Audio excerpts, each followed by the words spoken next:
आजकल हमारे देश में बहुत से उथल पुथल की घटनाएं हो रही है, क्योंकि बारिश का मौसम है कि बहुत से क्षेत्रों में बारिश ने तबाही मचाई है। अभी कांवड़ यात्रा भी चल रही है और हमारे यहाँ नागद्वारी का मेला भी चल रहा है।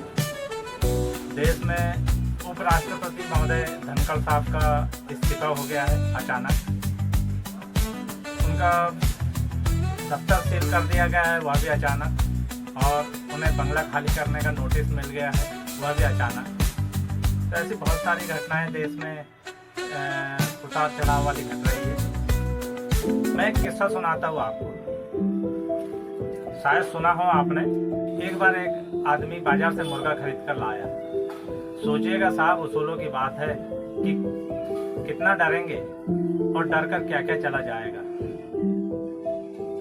तो वह आदमी मुर्गे से बोला, मुझे तुम्हें खाना है और तुम्हें मार कर खाऊंगा, लेकिन मेरी एक शर्त है, यदि अगले दिन सुबह तुमने बांग दी तो मैं तुम्हें खा जाऊंगा।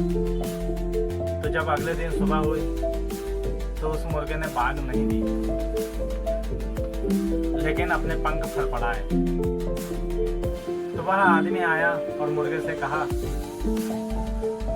कि तुमने पंख फड़फड़ाए, यदि अगले दिन तुमने पंख भी फड़फड़ाए तो मैं तुम्हें खा जाऊंगा।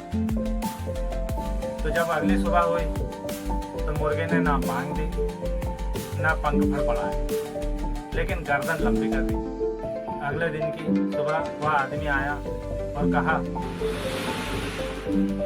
कि तुमने गर्दन लंबी कर दी, अगले दिन तुमने गर्दन भी लंबी करी तो मैं तुम्हें खा जाऊंगा। तो जब अगली सुबह हुई तीसरे दिन, तो मुर्गे ने ना बांग दी ना पंख फड़फड़ाए ना गर्दन लंबी करी। तब वह आदमी आया और मुर्गे से बोला कि अब तुम्हें अंडा देना होगा। तब मुर्गा सोच में पड़ गया और रोने लगा। तब उस आदमी ने पूछा कि क्यों रो रहे हो, क्या हुआ?